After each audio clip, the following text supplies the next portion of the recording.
BJP में शामिल हुए चैम्बूर के पूर्व मनसे पदाधिकारी राजेंद्र चौहान। मुंबई चैम्बूर के वार्ड 152 के महाराष्ट्र नवनिर्माण सेना यानी मनसे के पूर्व शाखा अध्यक्ष राजेंद्र चौहान अपने समर्थकों के साथ बीजेपी में शामिल हो गए। हाल ही में चैम्बूर गांधी मैदान में हुए भाव बीज कार्यक्रम के दौरान बीजेपी मुंबई अध्यक्ष अमित साटम की उपस्थिति में राजेंद्र चौहान ने ये प्रवेश किया। राजेंद्र बाराम चौहान आज गेली 10 वर्ष महाराष्ट्र नवनिर्माण सेना शाखा अध्यक्ष 152 शाखाध्यक्ष म्हणून काम केलं।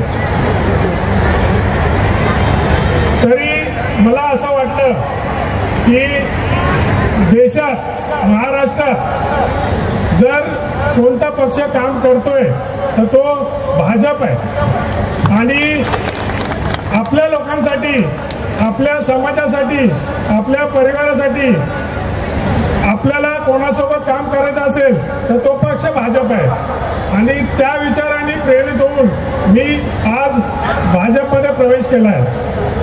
धन्यवाद।